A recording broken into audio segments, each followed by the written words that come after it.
Saya cuma mau nanya Pak, kenapa cuman Bapak yang tidak terlihat di media menemui ulama? Apa Bapak anti ulama? Ada apa malam ini? Kok aku jadi gelisah, tak menentu. Ada apa malam ini? Tiba-tiba ku ingin segera bertemu. Tiba-tiba ku rindukan kamu. Oh, ada apa malam ini? Oh,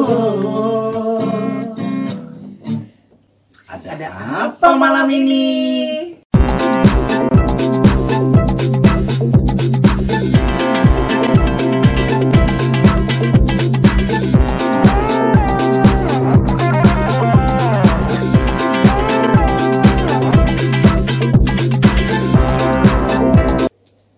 Oke, malam ini kita akan lanjutin yang minggu depan. Minggu lalu ya, Ibu Rani sudah wawancara dengan calon presiden nomor 3. Saya terus terang tadinya malas, tapi jadi tertarik juga karena kita butuh pemimpin yang betul-betul kita ketahui. Betul. Sama seperti kalau kita memilih pasangan. Betul. Memilih makanan. Jangan membeli kucing dalam karung. Betul.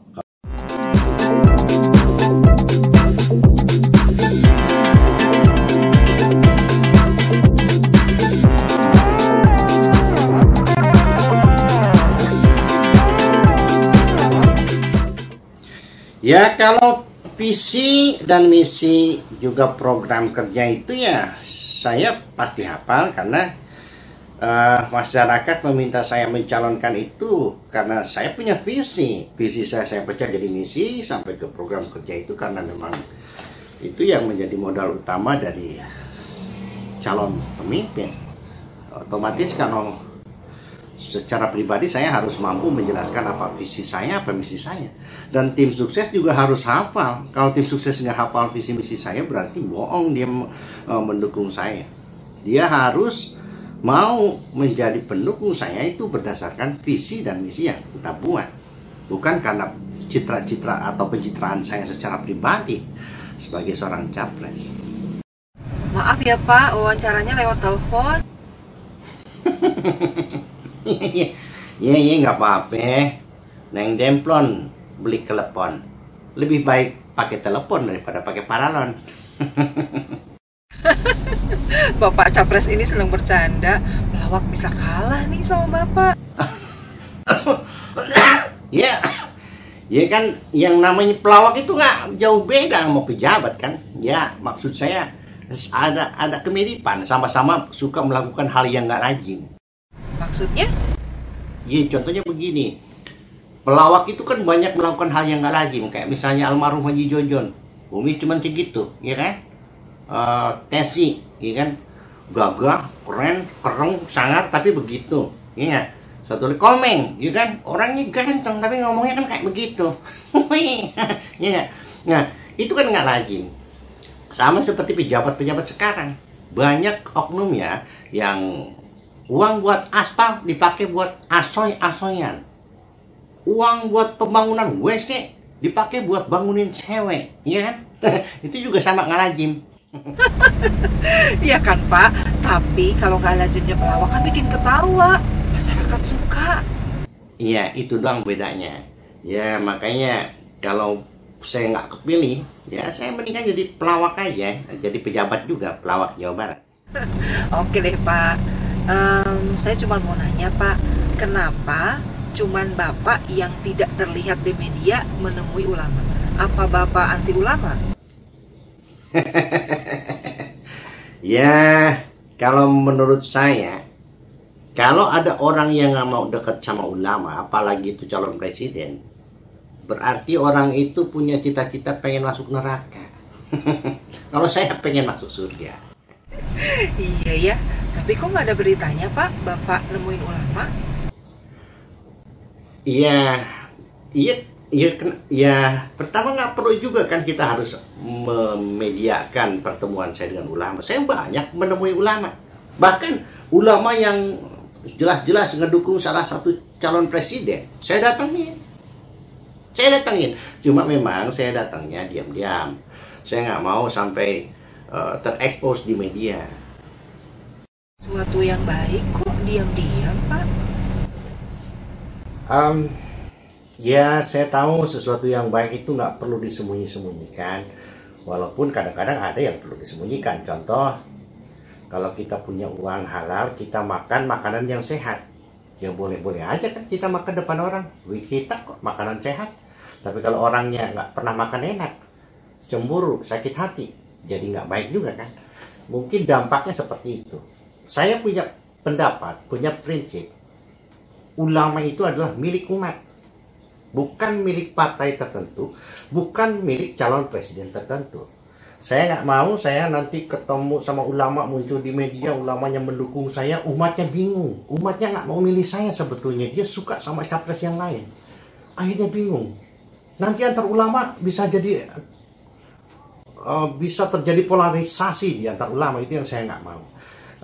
Dan saya ingin posisi ulama ini ya betul-betul diangkat harkat derajatnya dengan cara seperti itu. Bahkan ya saya mendatangi ulama yang mendukung calon presiden yang lain, nggak ada masalah buat saya.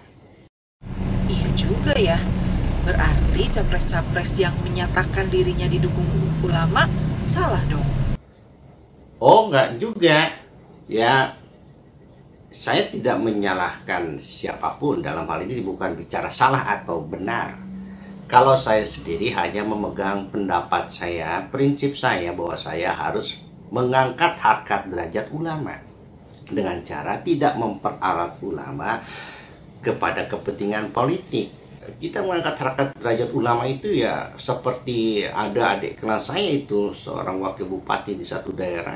Beliau meminta para ulama untuk tidak datang ke Pemda, tidak datang ke rumah dinas. Kalau perlu cukup telepon, nanti umaro yang datang ke rumah ulama. Terus kenapa Bapak menemui ulama juga meskipun diam-diam? Bukannya tujuannya sama, pengen didukung juga, Pak? Enggak, ya begini, bukan minta dukungan untuk menang. Tapi ada 3 alasan saya kenapa datang menemui ulama. Pertama, saya minta keberkahan silaturahim. Jangankan antara rakyat dengan ulama, calon umaro itu juga harus dekat dengan ulama. Umaro juga harus dekat dengan ulama.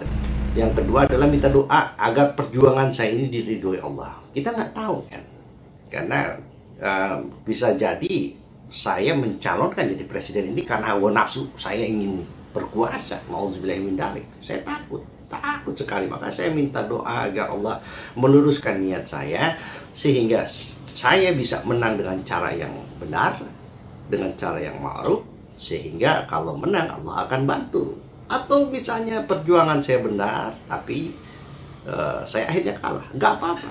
Insya Allah apabila caranya ma'ruf benar, maka saya kalahkan secara terhormat dan tidak akan dipermalukan karena Allah melindungi. Itu yang kedua. Dan yang ketiga, saya juga minta didoakan dengan sangat serius kepada para ulama yang saya datangin supaya saya bisa cepat kurus. Ya biar saya bisa catwalk jalan kaki jadi peragawan. Ini. Iya Pak, kasihan Pak Kasur ya Pak, ketindihan Bapak yang ya Bapak kan langsing gitu. Ya kadang-kadang Kasur juga berbisik sama saya tuh. Weh, berat weh. Sana lah. Gitu. Pulsa saya habis nih, saya sambung besok ya. Oh, ya ampun, wartawan. Aduh, kasihan masa wartawan sampai habis pulsa, gimana ini? Kalau perlu saya yang telepon balik. Boleh, Pak? Iya, tapi kebetulan pulsa saya juga habis. Bapak bisa aja. Gak apa-apa sama kita.